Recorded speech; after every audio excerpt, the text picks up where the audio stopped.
Okay, so this is a video. I'm doing a top end on a 2018 KTM 450 SXF. I've been working on KTM 450s since 2008, and I have to say this design is probably the easiest to do, but just finished up the World Vet Nationals. Got my commemorative towel. It was a mudder. It rained both days, and it's time to give this old girl some love. Okay, so this bike has just over 70 hours on it, and so yeah, we're gonna do a top end on it and get started now. I took off the peripherals, as you can see. There's no need to video that. If you don't know how to do that, maybe you shouldn't be doing the top end of the bike, but I just wanted to point out, you know, this was a sandy race. I pressure washed it, but there was still a ton underneath. So when you take everything off, it's worthwhile to clean it. You know, I took a soapy sponge and just washed everything down, because when you take off the cylinder head and whatnot, you don't want any of that dropping in. I guess another tip, so I loosened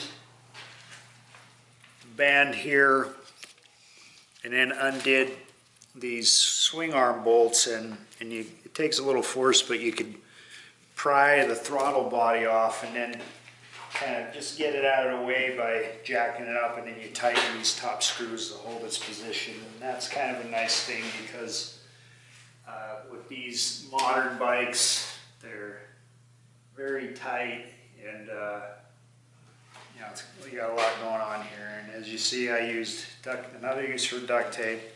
Just duct tape these things up out of the way as best we can. Here's some more dirt I didn't catch. And I've already took the exhaust off, as you see.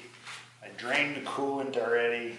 One thing to drain the coolant, it's this screw. There's a washer, a seal washer. But you just pop that guy off, undo the radiator cap, and it comes out real easy. I also pulled the spark plug just to kind of facilitate when we get to top dead center. So I guess with that, I'm going to pull the valve covers with just these 4 pieces of hardware, and then we're going to set it at top dead center, because that's where everything kind of takes place. Remove things in a crisscross pattern. And even a socket here maybe is a better option. Let me get that. It's 10 millimeter. My T-handle. Pop it and buzz these off. Yeah, because I'm kind of particular. Compressed air handy is good. Before I yank the parts, make sure nothing's dropping in there.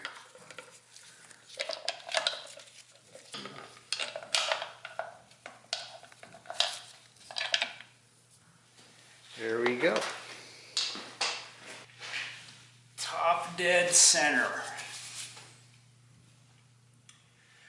See that dot? You want to get that at 12 degrees and align it pretty much at 12 degrees. So I left the chain, you know, on the bike, and I'm going to use the back wheel to get there. Otherwise, you can pull this cover and get onto the, I guess, stator.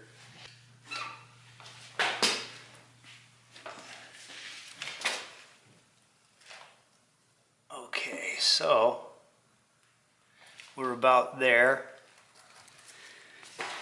Cool thing that KTM does, you got this 8 millimeter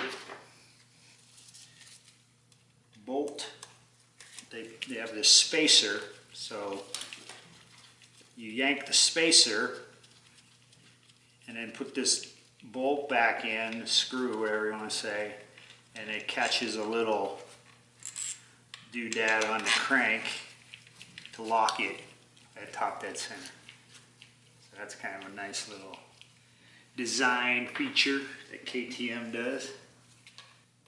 It'll pretty much go flush, because like I say, that spacer, so I'm not on it, so I'll give it a little jiggle.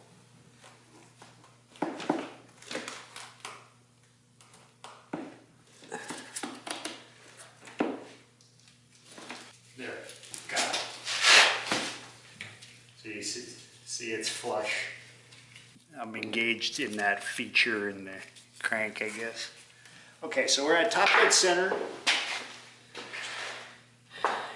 And next order of business is going to be, I guess,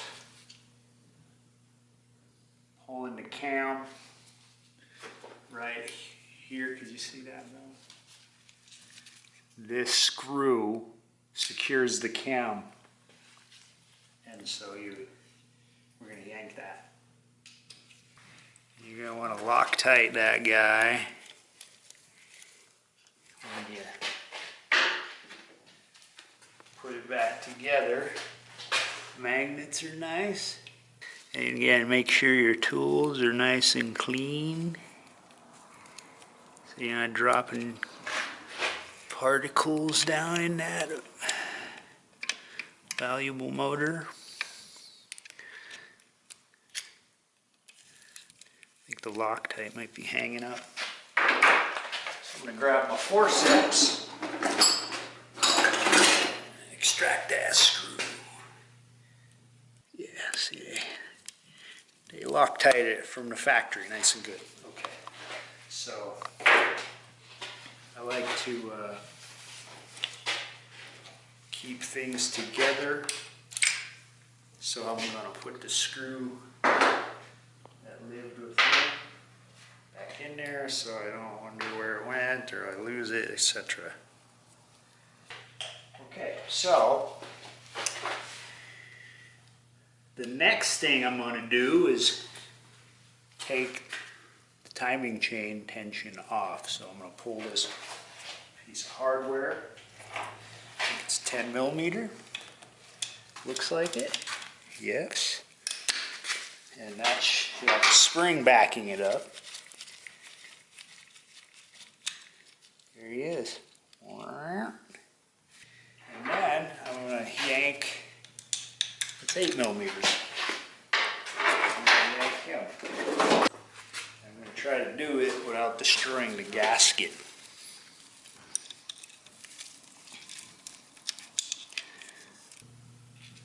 Cam chain tensioner. And when you put it back together, so you extract it, basically that screw or that spring backs it up and keeps applying pressure to keep your chain tight. But when you put it back together, you press on this release, and then that'll make the chain as slack as possible so you can put it back together. Cam chain tensioner is out of there. Now we yanked the plate, cam retainer plate. Now we're going to pull the cam forward like so, and that allows you to take the cam chain off.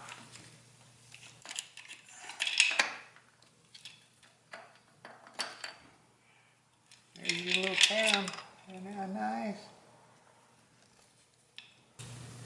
Let's check it out. It looks pretty good. There's a little scrub on that nose of that. Right there. That's that. And then it installs, like I say, at 12 o'clock. Boom. Okay, so we get the cam out. And I like to keep wiping my hands. Okay, so the next thing is going to be removing the cylinder head.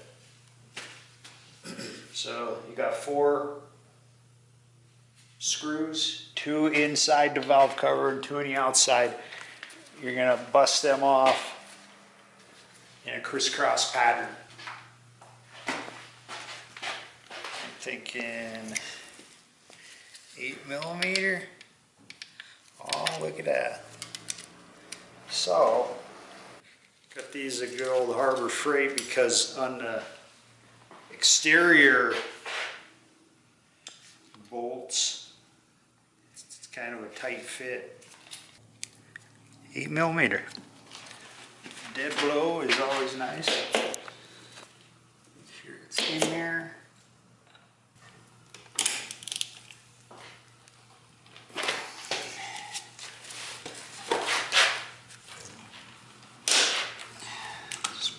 Crack it, and I'll crack the other one. Gotcha. And when you're putting this engine back together, you want to make sure that you oil the threads.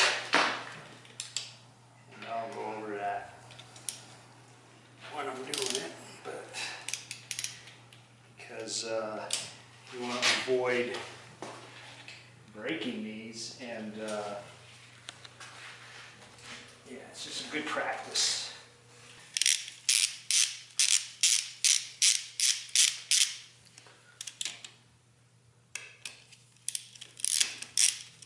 Because I'm very much against getting dirt into the engine.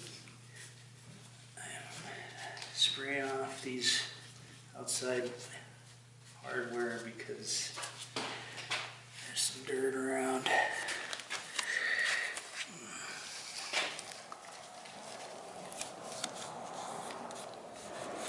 That'll mess you up. And you can see the joint is separating, right? Because the head bolts are loose now. Here's something interesting. See that bolt? See how it's neck down? Hey, KTM engineers designed the bolted joint correctly, because the way I've been taught, bolted joint, the hardware, the fastener should be softer than the joint.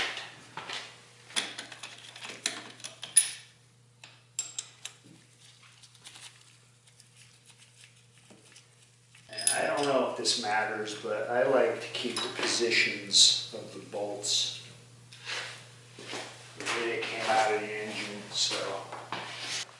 You know, you might think, all right, I'm going to just pull the cylinder head now, but there's one fastener. Can you get down in there and take a look?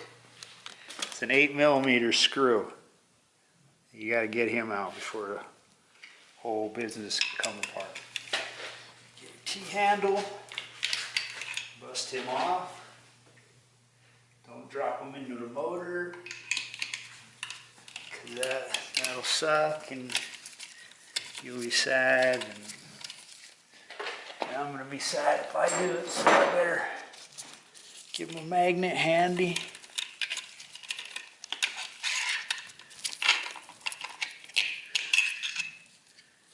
There he is. That's your shims to set your lash basically on the valves. So these are sized individually, and so you want to pay attention to where they go, and also your magnet. You'd hate your magnet to grab and mix them all up, so that's something I'll be careful with. Now the cylinder head should be free for removal, so I'm going to get another thread for the cylinder head so everybody's clean and happy. Here she goes.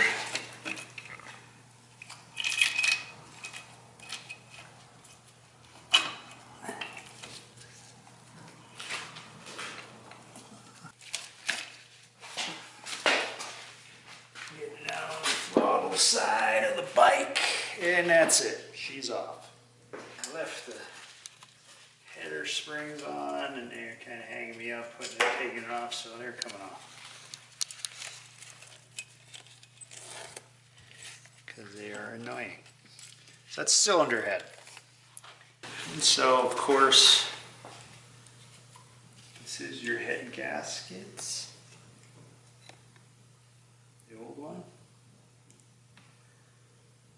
These dowel pins, rods, be mindful of those. This one remained in the head. There's two of them. So they're providing you alignment. And if you lose one, it sucks. So I'm going to try to extract that. A very tight fit. Alright, next one. Cylinder. Dead blow hammer is a nice thing to have. It's probably going to come off real easy, but I like to give it a little tap. Again, because I am paranoid, air.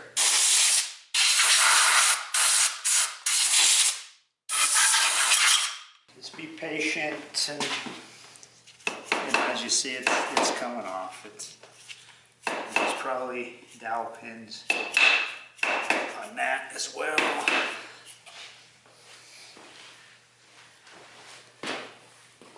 And they need to come off in an even fashion.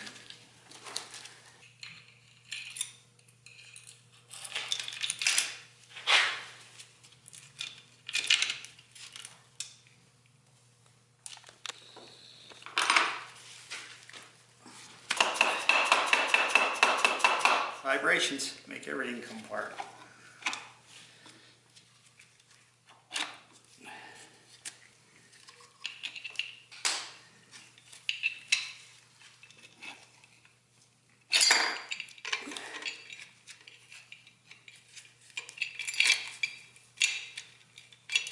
Finagling, and there she is. That is a 70-hour cylinder.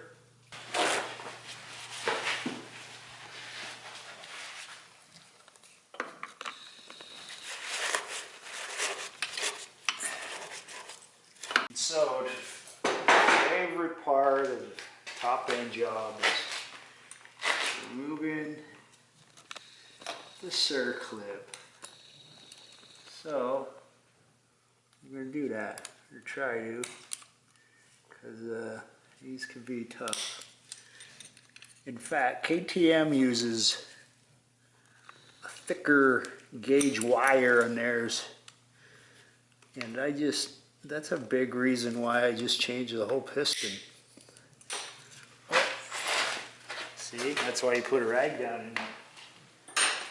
So, luckily that didn't go into oblivion, but that's a good demonstration of why you want to take and put rags down in there and one of the other things. There, so he's out. You push the pin out the other way. Again, I'm going to clean my hands because I'm a weirdo. And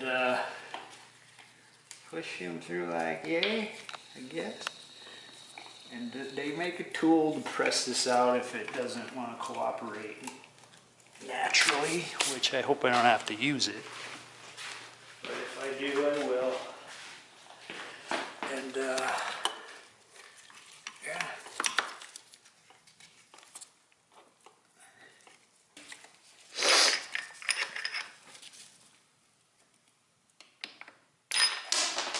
There you go. There's the piston.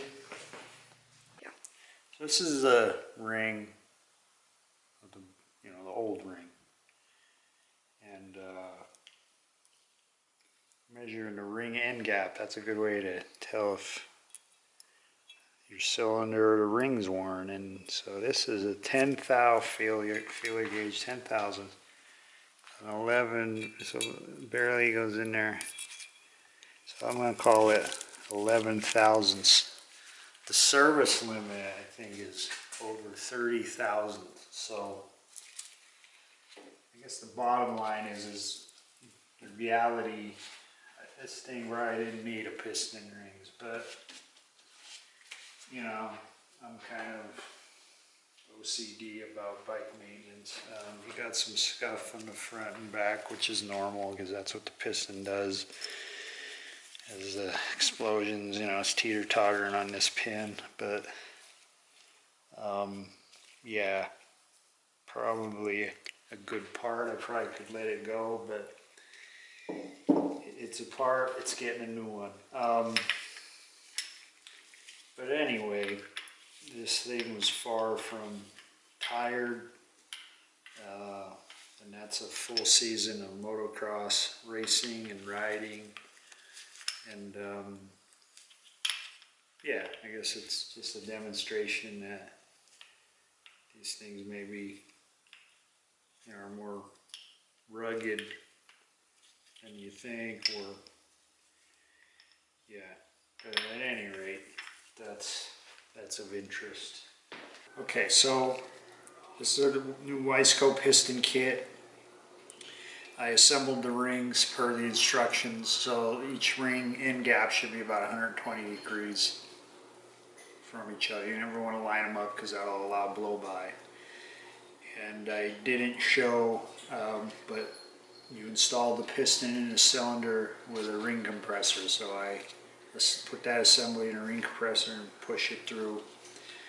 And then I installed the first circlip in the, I guess, clutch side of the bike. And so the next step will be to lower the cylinder on, install the wrist pin in from the right of the bike to the left, and secure the other circlip. Okay, so that's the installation. I got that circlip in there, okay. You know, obviously I got a new base gasket on there, and you know, it's just pretty straightforward in that you lower the cylinder back in its place, and I'm going to do that right now. Okay, so this is the installed cylinder head. It lowered down pretty straightforward.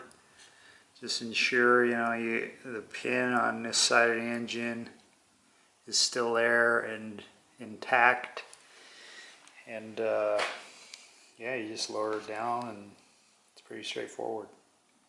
Okay, and there is the installed, well, placed on cylinder head. Again, pretty straightforward. Just kind of lower it on. Make sure you're getting onto those dowel pins. You gotta pull the cam chain up through. That's a little bit of finagling. Maybe if you have somebody to help, that a third hand certainly comes in handy. But yeah, now the rest of the assembly is kind of reverse order.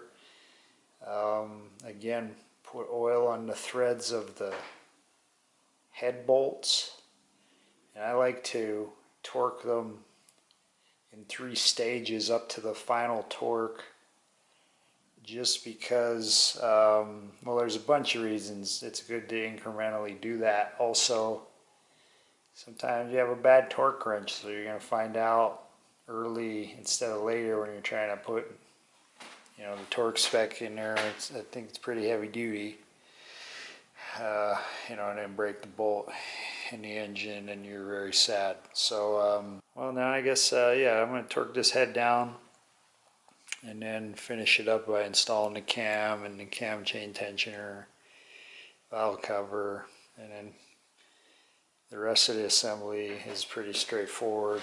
I'm going to put a little vacuum grease on here so this pops into the boot a little easier. And then, yeah, just kind of reverse order of assembly. Okay, so Maybe you can see that, but this is the cam all buttoned up. I have the screw in, I torqued it to spec, it's like 84 inch-pounds. You know, this plate interfaces with a groove on the end of the cam, so it'll slide down in there and fit. And then we got the cam chain tensioner on. I showed you before how to retract it, and then this just a spring backs it up and pushes on this, and keeps the chain tight. So next step is pretty much straightforward. Put valve cover back on, 84 inch-pounds for the torque on those screws. Reattach everything, and that'll be it. I think it's gonna wrap this one up. Thanks for watching.